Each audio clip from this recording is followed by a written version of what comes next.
আসসালামু আলাইকুম রহমতুল্লাহ। সম্মানিত সাংবাদিক বন্ধুগণ, ইতিমধ্যেই আপনারা অবহিত হয়েছেন যে আজকে আমরা বাংলাদেশ জামাত ইসলামের কেন্দ্রীয় কার্যালয়ে 11 দলীয় নির্বাচনী অক্ষের শীর্ষ দায়িত্বশীলবৃন্দ আমরা একসাথে বসেছিলাম। আমরা দেশের সর্বশেষ পরিস্থিতি নিয়ে বিস্তারিত আলাপ আলোচনা করেছি। আগামী 12 তারিখ ইনশাআল্লাহ ত্রয়োদশ জাতীয় নির্বাচন অনুষ্ঠিত হতে যাচ্ছে। একই দিনে দুটি ভোট, একটি গণভোট, দ্বিতীয়টি হচ্ছে সরকার গঠনের জন্য ভোট। গণভোটে ইতিমধ্যেই আপনারা জানেন যে আমাদের অবস্থান স্পষ্ট। আমরা জুলাই আকাঙ্ক্ষার আলোকে যে সংস্কার প্রস্তাব উপস্থাপিত হয়েছে, এটার বৈধতা দেওয়ার জন্য যে গণরায়ের দরকার, এর জন্য গণভোট অনুষ্ঠিত হচ্ছে আমাদের অবস্থানের পক্ষে। আমরা ইতিমধ্যে সারা দেশে সর্বত্র আমাদের প্রচারণার শুরু থেকে গণভোটে এই মোটিভেশন নিয়েই আমরা কাজ করে যাচ্ছি এবং আমরা আশাবাদী ইনশাল্লাহ বিপুল ব্যবধানে বিজয়ী হবে। যদি বিজয়ী হয় তাহলে বাংলাদেশ জিতে যাবে।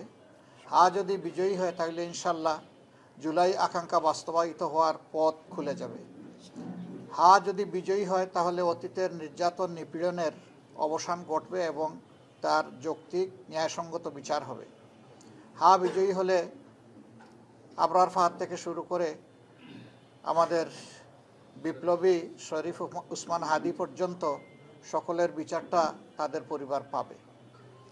এই যে 1400 শহীদ যারা জীবন দিয়ে এই জাতিকে জীবন এনে দিল, তাদের প্রতি আমরা গভীর শ্রদ্ধা নিবেদন করছি এবং সেই সাথে সকল জুলাই যোদ্ধাদের প্রতি।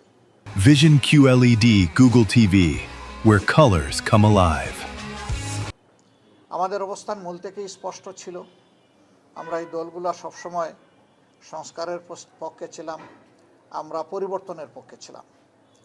জাতি অতীতের রাজনীতির ভুক্তভোগী এবং এই জাতির অনেক ক্ষতি হয়ে গেছে। 54 বছরে এই জাতি বহুদূর এগিয়ে যেতে পারত। দুর্নীতি দুঃশাসনের কারণে জাতি এগোতে পারেনি। আমাদের অঙ্গীকার হচ্ছে দুর্নীতির বিরুদ্ধে স্পষ্ট অবস্থান এবং আমরা সমাজে সুশাসন বা গুড গভর্নেন্স দেখতে চাই। এর সাথে সাথে আমরা সমাজে সর্বত্র ন্যায় বিচার কায়েম করতে চাই। এই দুইটা জিনিস যদি নিশ্চিত করা যায় তাহলে আমাদের সমাজ যেভাবে পশ্চাৎপদ হয়ে পড়ে আছে এই অবস্থা থেকে উত্তরণ হবে। এবং আমাদের যুবকদের আকাঙ্ক্ষা ছিল যে তারা হাতে কাজ নিয়ে দেশ গড়তে চায়। তারা কোনো ভাতা বা কোনো ধরনের কারো কোনো দয়া দেখতে চায় না। তারা নিজেই এই বাংলাদেশ গড়ার গর্বিত অংশীদার হতে চায়। এই ক্ষেত্রেও আমাদের অবস্থান স্পষ্ট যে তাদের হাতে কোনো ভাতা নয়, বরঞ্চ আমরা তাদের উপযুক্ততা অনুযায়ী কাজ তুলে দিয়ে বলতে চাই যে এবার তোমরাই বাংলাদেশটা গড়ো। এবং আমরা আসলে তরুণদের হাতেই বাংলাদেশ তুলে যাওয়ার জন্য আমরা প্রস্তুতি নিচ্ছি। তো এই নির্বাচন, পরপর 4টি নির্বাচনে মানুষ তাদের আকাঙ্ক্ষা অনুযায়ী ভোট দিতে পারেনি এবং সেই ক্ষেত্রে 2008-এর নির্বাচন থেকে শুরু করে গণরায়ের কোনো প্রতিফলন হয়নি। এবারকার নির্বাচনে আমরা স্পষ্টতই দেখতে পাচ্ছি যে মানুষের মধ্যে এই নির্বাচন নিয়ে ব্যাপক উৎসাহ উদ্দীপনা তৈরি হয়েছে। যাদের ভোট গ্রামে আছে তারা দলে দলে অনেকটা ঈদের উচ্ছ্বাস এবং আনন্দের মতো তারা যাচ্ছে, নিজেদের নাড়ির টানে গ্রামেই ফিরে যাচ্ছে। সেখানে তারা ভোট দিতে চায় এবং তারা তাদের মনের মতো সরকারও দেখতে চায়। আমরা আশা করছি গণরায় প্রতিফলিত হলে বাংলাদেশ ইনশাআল্লাহ নতুন রাজনীতির দিকে আগাবে এবং নতুন যে বাংলাদেশের আকাঙ্ক্ষা জনগণ অন্তরে পোষণ করে তা ইনশাআল্লাহ বাস্তবায়িত হবে।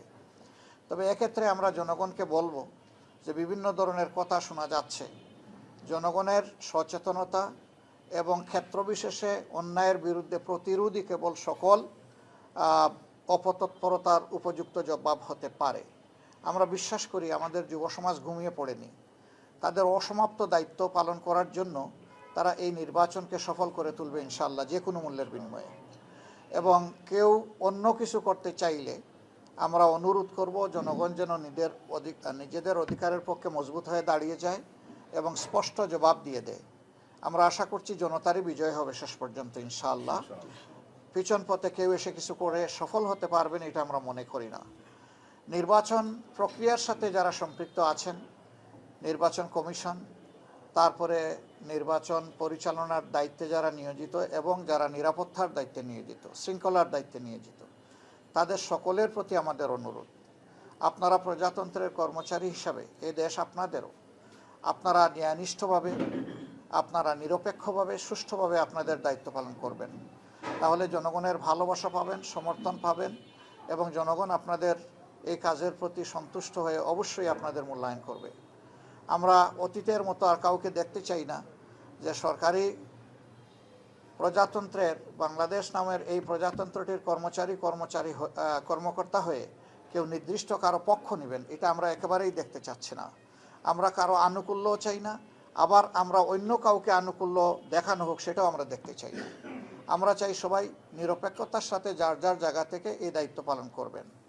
এই নির্বাচনের দিনেও বহু ধরনের রিউমার ছড়ানো হতে পারে।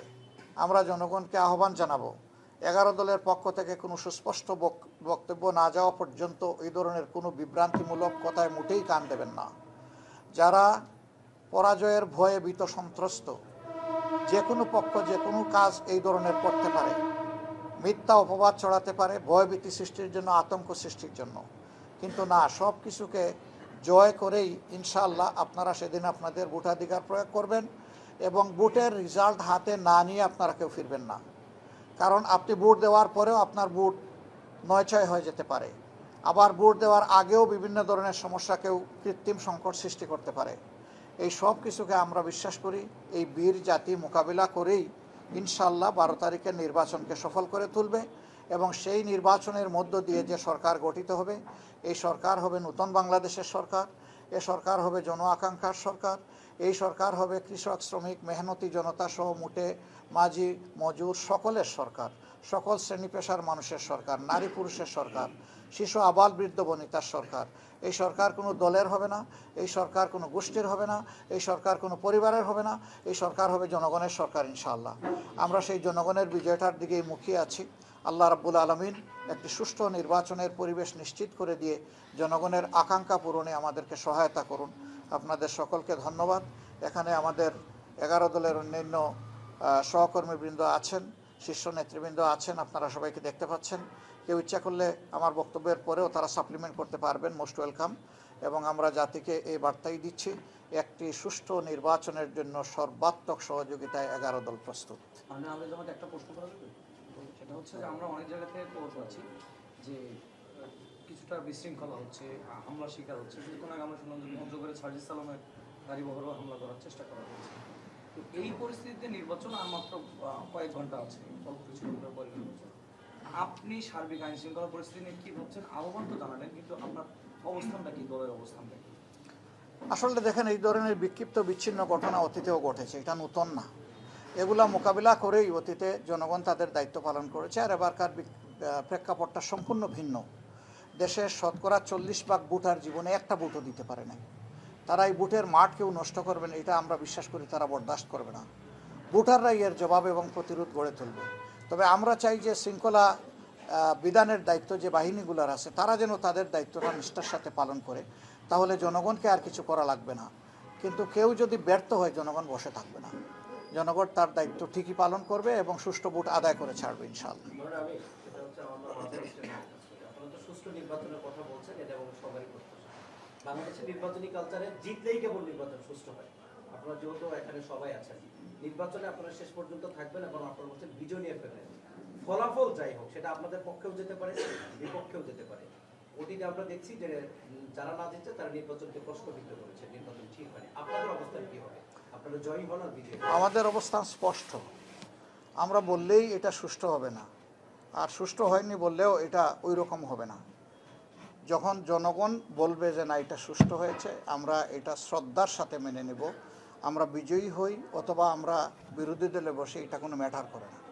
আমরা আমাদের জনগণের উপর খুবই আস্থা রাখি, গভীর আস্থাশীল, এবং আমরা বিশ্বাস করি জনগণ সঠিক রায়টি দিবে ইনশাআল্লাহ।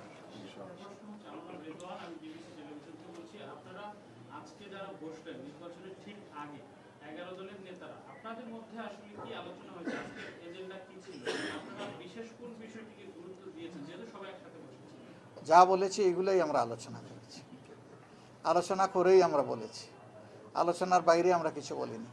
Thank you. এরপরে আর কারো না থাকলে আমরা ধন্যবাদ দিয়ে শেষ করি। কিছু বলবেন মোহন ভাই? নাহিদ, সবাইকে শুক্রিয়া। আর দোয়া করেন, দেশটা তো আমাদের সকলেরই ভাই, আমরা হাতে হাত মিলিয়ে কাঁধে কাঁধ মিলিয়ে একটা সুন্দর দেশ, আমাদের আগামী প্রজন্মের জন্য একটা নিরাপদ দেশ, আমাদের নারী সমাজের জন্য একটা নিরাপদ দেশ, শিশুর জন্য একটা তার স্বপ্ন বাস্তবায়নের দেশ, বৃদ্ধ যারা হয়ে গেছেন এই দেশকে দিতে দিতে তাদেরও আকাঙ্ক্ষার শান্তিতে যাতে দুনিয়া থেকে তারা বিদায় নিতে পারেন, সেই রকম একটা দেশ আমরা উপহার দেওয়ার জন্য আগামী 12 তারিখ ইনশাআল্লাহ এগিয়ে যাই। আপনাদের সকলের সহযোগিতা চাই। আসসালামু আলাইকুম রহমতুল্লাহ।